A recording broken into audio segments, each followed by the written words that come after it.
어머님, 병원비는 저희가 부담하기 어려워요. 알아서 하셔야 할 것 같아요. 그 말이 제 귀에 꽂히는 순간 숨이 턱 막혀왔습니다. 링거액이 천천히 제 몸속으로 흘러드는 동안 제 심장은 오히려 빠르게 뛰었지요. 아들은 그 옆에서 아무 말도 하지 않았습니다. 그저 고개를 살짝 숙인 채 제 얼굴을 보지 않았습니다. 이게 내가 평생 키운 아들이구나. 순간 머릿속이 하얘졌습니다. 지난 수십 년 동안의 기억들이 한꺼번에 스쳐갔습니다. 허리 굽혀 가게를 하고 아들 결혼 자금 마련하겠다고 새벽부터 일어나 반죽하던 손목, 그 손목을 다쳐가며 일했던 날들. 그 모든 게 그 순간 한 줄로 끊어져 버린 것 같았습니다. 여러분, 이 이야기는 제가 병원에서 들은 단 한마디로 인해 모든 것을 정리하기로 결심한 날의 기록입니다. 본격적인 이야기 들어가기 전에 말씀드리고 싶은 게 있습니다. 이 영상이 끝날 때까지 함께 해주신다면 아마도 누구에게나 무조건 베푸는 것이 과연 옳은 일인지 깊이 생각하게 되실 겁니다. 그러니 잠시만 시간을 내셔서 구독과 좋아요, 알림 설정을 부탁드립니다. 마지막에 제가 내린 결정을 들으신다면 이렇게 사는 게 진짜 내 인생이구나 하는 묘한 해방감을 느끼실지도 모릅니다. 이야기를 끝까지 들어주시면 감사하겠습니다. 저는 한정순, 올해 70살입니다. 남편이 세상을 떠난 지 벌써 15년이 지났습니다. 남편과 함께 평생을 작은 분식집에서 보냈습니다. 매일같이 밀가루 반죽을 하고 김밥 재료를 썰고 뜨거운 국물 앞에서 하루 종일 서 있던 세월이었지요. 그렇게 모은 돈은 많지 않았지만 아들 결혼 자금과 신혼집 마련까지 힘 닿는 데까지 보탰습니다. 아들 박민호는 제 전부였습니다. 외동이었으니까요. 민호가 결혼한 지 벌써 10년이 넘었네요. 며느리 은희는 처음 만났을 때부터 깔끔하고 똑부러진 인상이었고 저는 이 아이라면 민호랑 잘 살겠다 싶어 마음을 놓았습니다. 저는 그저 두 사람이 행복하게 사는 모습을 보며 손녀까지 보게 되면 그걸로 충분하다고 생각했지요. 결혼 후 처음 몇 해 동안은 괜찮았습니다. 저는 가게를 정리하고 며느리가 직장에 나가는 동안 손녀 민지를 돌봤습니다. 아침이면 부지런히 그 집으로 가서 아이를 안아주고 이유식을 만들어주고 재워주며 하루를 보냈습니다. 그 시절이 제겐 참 행복했습니다. 민지가 제 품에서 웃어주기만 해도 모든 피로가 사라졌으니까요. 하지만 시간이 지나면서 두 사람의 태도가 조금씩 변해갔습니다. 연락이 줄고 명절 때도 예전처럼 오래 머무르지 않았습니다. 저는 바쁘니까 그렇겠지 하고 넘겼습니다. 그러나 그날 병원에서 들었던 그 한마디가 제 마음속에 깊이 박히기 전까지는 말입니다. 병원에 실려온 날은 아침부터 이상했습니다. 전날 저녁 미열이 오르더니 밤새 숨이 가빠지고 기침이 쏟아져 잠을 제대로 잘 수가 없었습니다. 처음엔 하루만 쉬면 낫겠지 생각했지만 새벽녘이 되자 손끝과 발끝이 차갑게 식어갔고 가슴은 돌덩이를 얹어놓은 듯 답답해졌습니다. 결국 새벽 6시가 조금 넘어서 구급차를 불렀지요. 차가운 산소 마스크를 쓰고 흔들리는 차 안에 누워있는데 머릿속에는 오직 하나의 생각뿐이었습니다. 민호가 알면 달려오겠지. 우리 아들, 내가 힘들면 무조건 달려왔었잖아. 응급실로 실려 들어갔고 의사 말로는 폐렴 초기 증상이 심해져 바로 입원 치료가 필요하다고 했습니다. 간호사가 병실로 옮겨주고 링거를 꽂는 동안 저는 눈을 자꾸 문 쪽으로 돌렸습니다. 혹시 아들 부부가 들어오나 발소리가 들리나. 그렇게 기다리던 중 병실 문이 열렸습니다. 민호가 먼저 들어왔고 그 뒤를 며느리 은희가 따라 들어왔습니다. 어머니, 많이 놀라셨죠? 괜찮으세요?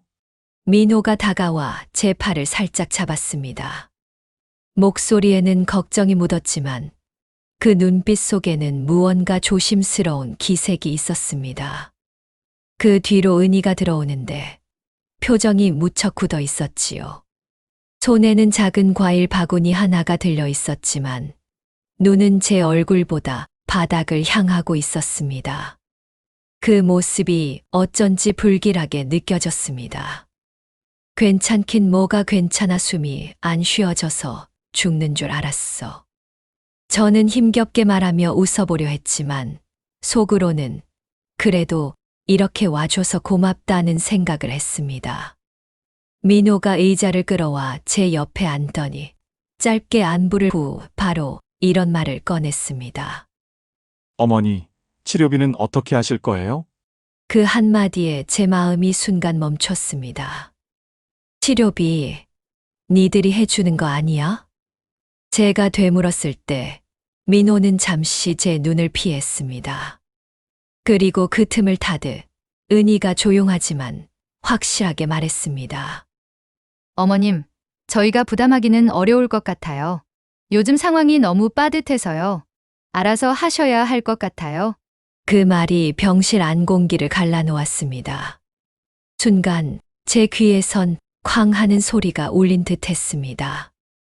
링거줄을 타고 내려오는 투명한 약물이 제 몸속으로 천천히 스며드는 동안 제 가슴 속에 있던 기대와 믿음은 마치 모래처럼 서서히 그러나 확실하게 빠져나갔습니다. 아들이 옆에 있었지만 그는 아무 말도 하지 않았습니다. 민호는 그저 멋쩍은 웃음을 지으며 어머니, 요즘 회사가 상황이 안 좋아서 하고 말끝을 흐렸습니다. 그때 저는 이상하게 웃음이 나왔습니다. 내가 그렇게 평생 지켜주고 손끝 발끝 다 닳도록 일해서 뒷바라지했던 아들이 정말 이럴 수 있구나 싶어서 말입니다. 눈물이 날 것 같아 고개를 창밖으로 돌렸습니다. 창밖으로 보이는 겨울 하늘은 유난히 맑았습니다. 그 맑음이 제 마음을 더 시리게 만들었습니다.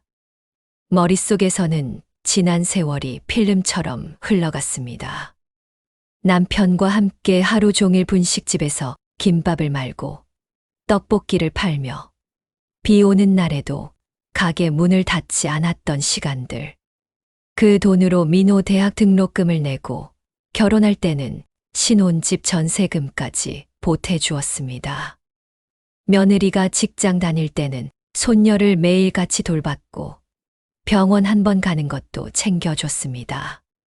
그런데 지금 내 아들과 며느리는 병원비를 알아서 하라고 말하고 있었습니다. 그날 저는 깨달았습니다. 이제 이 애들한테 기대할 것이 아무것도 없다는 것을. 그리고 제 남은 인생, 제 손에 있는 것들을 다시 한번 생각해야 한다는 것을. 그 순간부터 제 마음 속에서는 아주 조용하지만 단단한 결심이 자라기 시작했습니다. 그래, 이제부터는 나를 위해 써야지. 남은 시간, 남은 돈, 남은 마음 전부 다. 창밖을 바라보며 그 말을 곱씹다 보니 지난 세월이 한 장 한 장 책장을 넘기듯 떠올랐습니다. 저는 원래 시골 출신입니다. 20살도 되기 전에 남편을 만나 서울 변두리에서 작은 가게를 열고 살았습니다. 처음엔 손님이 많지 않아 하루 매출이 고작 몇만 원일 때도 있었지만 남편과 저는 절대 포기하지 않았습니다. 새벽 5시면 시장에 가서 재료를 사왔고 비 오는 날도 가게 불은 꺼지지 않았습니다. 떡볶이 국물은 직접 끓이고 튀김은 그날 기름을 새로 갈아내며 손님을 맞았습니다. 손님이 늘어나자 하루 12시간은 기본으로 서서 일했습니다. 손목이 아파 파스를 붙인 채로 김밥을 말았고 허리가 굽어도 앉을 틈 없이 손님들을 받았습니다. 그렇게 모은 돈은 저희 부부의 자랑이자 민호의 미래였습니다. 아들 하나만큼은 부족함 없이 키우고 싶다는 마음뿐이었지요. 민호가 중학교에 들어갈 즈음 저는 하루 종일 가게에서 일하고 밤에는 손님 없는 시간에 수학 문제집을 함께 풀어주기도 했습니다. 다른 엄마들이 사교육을 시킬 때 저는 직접 가르쳤습니다. 그 덕인지 민호는 공부를 꽤 잘했고 대학에도 장학금 일부를 받으며 들어갔습니다. 등록금이 모자라는 부분은 당연히 제가 채웠습니다. 그때도 저는 제 자신을 위해 돈을 쓰지 않았습니다. 좋아하는 옷 한 벌, 가방 하나도 사지 않고 유행이 지난 외투를 몇 년이고 입었습니다.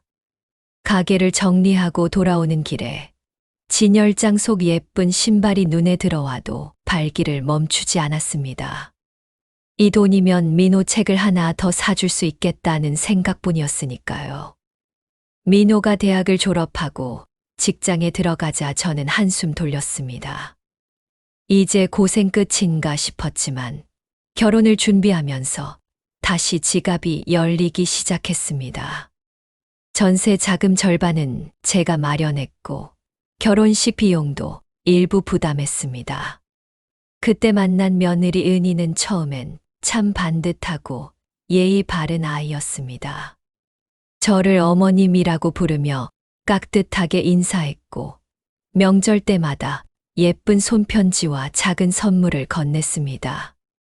그런 모습에 저는 이 아이라면 우리 아들 평생 곁을 지켜주겠구나 하고 마음을 놓았습니다. 결혼 후 몇 년간은 관계가 원만했습니다. 민호가 출근하면 저는 며느리 대신 손녀를 봐주기 위해 매일 아침 집으로 갔습니다. 그때 태어난 손녀 박민지는 제 눈에 세상 그 무엇보다 귀했습니다. 작은 손으로 제 손을 잡고 옹알이 하던 모습, 기저귀를 갈아줄 때마다 방긋 웃던 얼굴, 그 모든 게 저를 살게 하는 힘이었습니다. 아이가 자라면서도 저는 며느리와 큰 마찰 없이 지냈습니다. 물론 생활 방식이나 가치관이 조금씩 다르다고 느낄 때는 있었지만 그런 건 세대 차이려니 하고 넘겼습니다. 명절 음식 준비할 때 며느리가 힘들어하면 저는 일부러 더 많이 만들고 챙겨갔습니다. 내가 조금 더 하면 아이도 편하겠지 하는 마음이었지요. 그런데 언제부터였을까요? 연락이 뜸해지고 만나도 대화가 짧아졌습니다. 명절에 찾아와도 예전처럼 오래 머물지 않았습니다. 처음엔 바쁘니까 그러려니 했습니다. 하지만 시간이 지날수록 제게 다가오는 건 반가움이 아니라 거리감이었습니다. 그리고 그 거리감이 병원에서 들은 그 한마디로 완전히 갈라졌습니다. 그 한마디가 제가 쌓아온 모든 추억과 희생을 송두리째 뒤집어 버린 겁니다. 그날 이후 저는 더 이상 가족이니까 당연히 해줄 거지라는 생각을 버리기로 했습니다. 아니, 버려야만 했습니다. 그날 밤 병실은 유난히 조용했습니다. 하얀 형광등 불빛 아래 링거 액이 똑똑 떨어지는 소리만 들렸습니다. 아들 부부가 다녀간 뒤 마음속이 이상하게 비어 있었습니다. 서운함이라기보다 깊게 파인 공허감이었습니다. 나는 왜 이렇게까지 살아왔을까? 그 생각만이 머릿속을 맴돌았습니다. 병실 창밖으로 보이는 겨울밤 하늘은 놀랄 만큼 맑았습니다. 멀리서 도시 불빛이 깜빡이고 있었지만 제 마음속은 그 어떤 빛도 닿지 않는 어둠이었습니다. 누워 있다가도 눈물이 나와서 베개가 금세 축축해졌습니다. 그 눈물은 단순한 서러움이 아니라 지난 세월을 전부 부정당한 듯한 상실감이었습니다. 아들 부부가 떠나기 전 며느리가 했던 그 말이 계속 귀에서 맴돌았습니다. 어머님, 저희가 부담하기는 어려울 것 같아요. 알아서 하셔야 할 것 같아요. 단호한 어조, 그리고 그 뒤에 서 있던 민호의 모호한 표정. 그게 더 가슴을 아프게 했습니다. 차라리 노골적으로 싫다거나 이유를 분명하게 말했더라면 덜 아팠을 겁니다. 하지만 그날의 대화는 나를 부담이라는 단어로 규정 지은 것과 다름없었습니다. 나는 한참 동안 창문 밖만 바라보다가 스스로에게 물었습니다. 정순아, 이대로 가만히 있을 거니? 그리고 그 답은 생각보다 빨리 나왔습니다. 아니, 이제는 내가 나를 지켜야지. 남은 삶이 얼마나 될지는 알 수 없습니다. 하지만 확실한 건 앞으로의 시간과 재산, 마음을 더 이상 무조건적으로 내어줄 수 없다는 것이었습니다. 내가 힘들게 모은 돈을 고마움도 모르는 사람들에게 쓰고 싶지 않았습니다. 내 건강을 희생하며 돌봐줬던 손녀의 웃음마저 이제는 그 부모의 태도 때문에 상처로 남을 것 같았습니다. 다음 날 아침 간호사가 회진 전에 혈압을 재주며 물었습니다.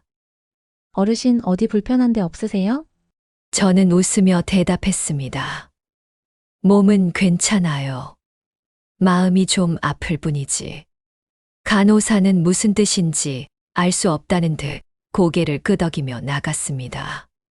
그날 오후 침대 머리맡에 놓아둔 가방에서 오래된 수첩을 꺼냈습니다.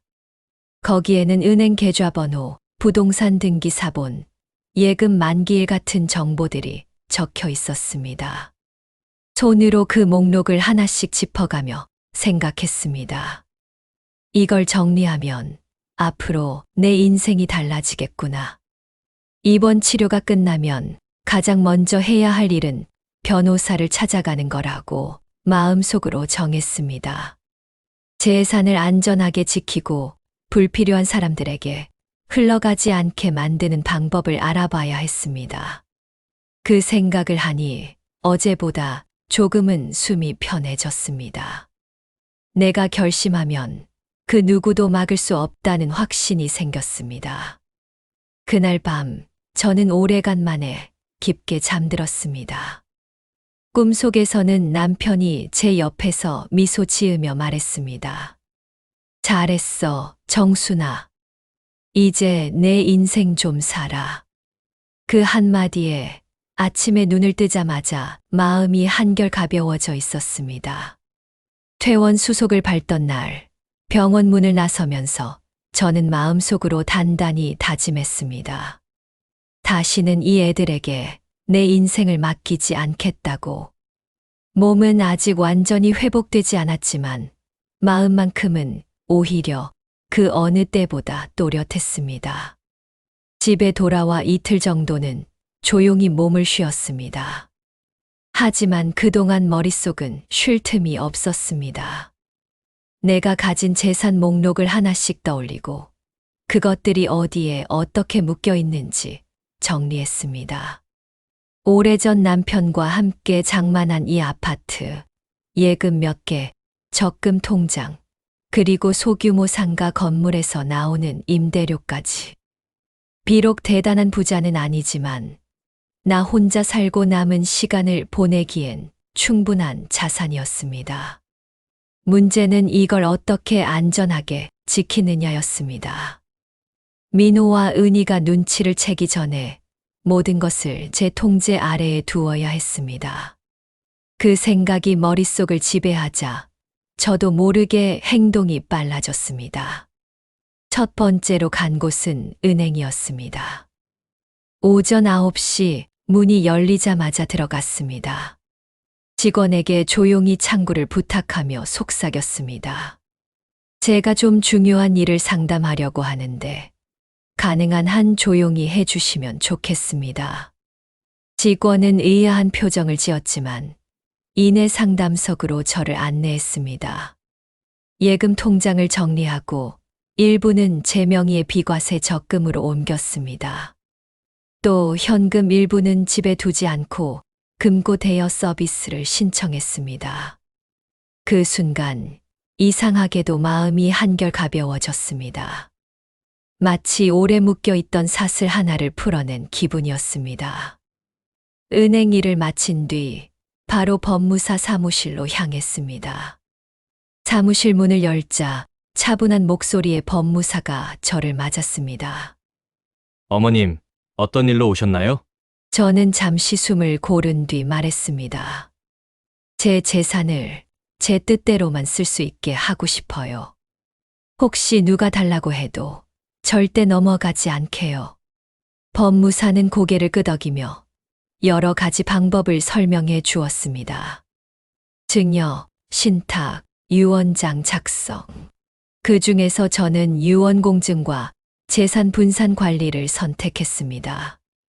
누구에게 언제 어떻게 줄지를 명확히 적어두고 필요하면 언제든 변경할 수 있는 방법이었지요.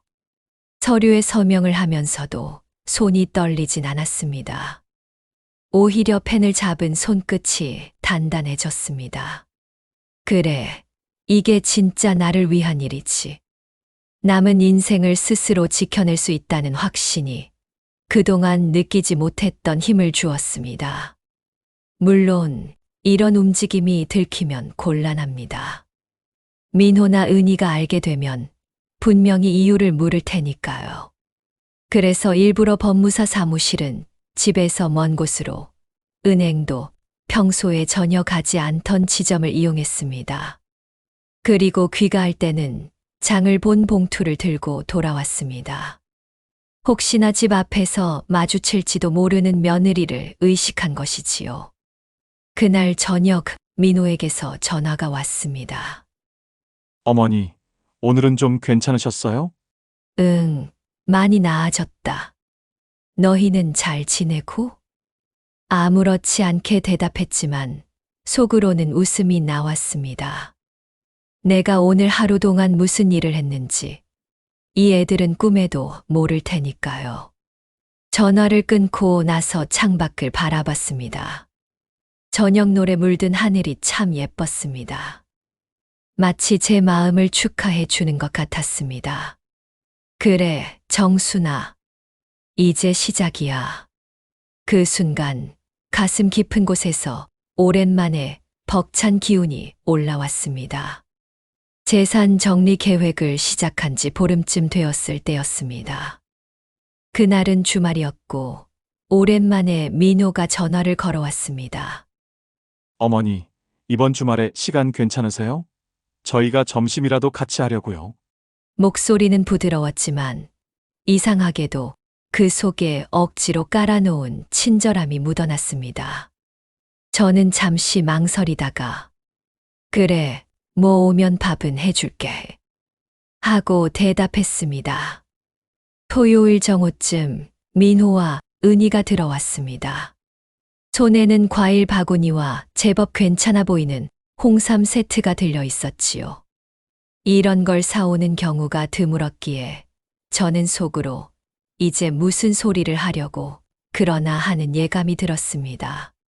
식탁 위에 된장찌개와 생선구이를 내놓자 민호가 먼저 수저를 들며 웃었습니다. 어머니 음식은 여전하네요. 진짜 맛있어요. 그 옆에서 은희도 따라 웃으며 어머님, 이렇게 해주셔서 감사해요. 요즘 많이 힘드셨을 텐데. 말은 고마운 듯 했지만 그 표정에는 어딘가 계산이 깔려 있었습니다. 밥을 먹으며 한동안 평범한 대화가 오갔습니다. 손녀 민지가 학교에서 있었던 일을 이야기하자 저는 일부러 환하게 웃어주었습니다. 그 아이에게만큼은 제 마음을 닫고 싶지 않았으니까요. 그러다 민호가 뜬금없이 물었습니다. 어머니, 요즘 은행에도 자주 다니시고 외출도 많으신 것 같던데 무슨 일 있으세요? 수저를 들던 제 손이 잠시 멈췄습니다. 아니, 그냥 이것저것 정리할 게 있었어. 왜? 아, 그냥요. 혹시 건강이 더 안 좋아진 건 아닌가 해서요. 그때 은희가 조심스럽게 말을 받았습니다.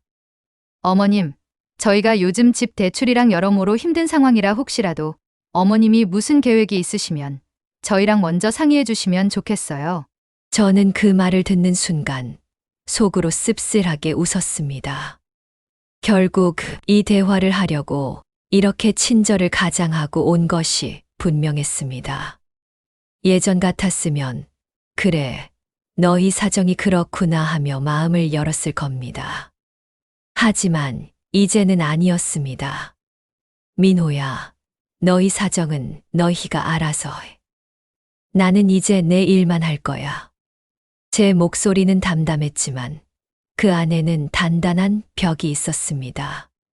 민호는 잠시 말을 잃었고 은희는 억지 미소를 지으며 그렇지만 어머님 가족이잖아요 하고 말했습니다. 그 가족이라는 단어가 어찌나 공허하게 들리던지 마치 병원에서 들었던 알아서 하라는 말과 같은 무게로 제 마음을 눌렀습니다. 저는 일부러 시선을 밥상 위에만 두고 그들의 표정을 보지 않았습니다. 그 순간 제 마음 속에서는 한 가지 생각이 또렷하게 자리 잡았습니다. 아, 이제 곧 이 애들한테 내가 결심한 걸 알려줘야겠구나. 식사가 끝날 무렵 민호는 장난스러운 듯 묻는 척하며 마지막 말을 던졌습니다. 어머니, 집은 여전히 어머니 명의죠? 그 한마디에 저는 젓가락을 내려놓고 그건 너희가 알 필요 없어 하고 단호하게 잘랐습니다. 그날 저녁 두 사람이 돌아간 뒤에도 거실엔 한동안 그들의 목소리가 맴돌았습니다. 하지만 저는 이제 흔들리지 않았습니다. 마치 폭풍이 지나간 뒤 남은 고요처럼 제 마음은 단단히 굳어 있었습니다. 그리고 곧 다가올 마지막 선언을 준비하기로 했습니다. 그날은 일요일 오후였습니다. 며칠 전부터 마음속으로 준비했던 날이었죠. 아침부터 거실을 깨끗이 치우고 테이블 위에는 따뜻한 차와 과일 몇 접시를 올려놨습니다. 마치 평범한 가족 모임처럼 보이게 했습니다. 하지만 제 속마음은 평소와 달랐습니다. 오늘 나는 이 애들한테 내 결심을 확실히 보여줄 생각이었습니다. 어머니, 무슨 일 있으세요? 거실에 들어서자마자 민호가 묻습니다. 그 표정에는 조심스러움과 호기심이 섞여 있었습니다.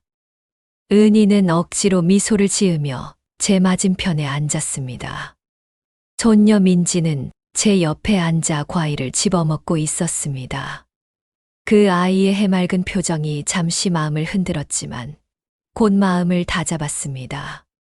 무슨 일이라기보다 너희랑 하고 싶은 이야기가 있어서 불렀다다.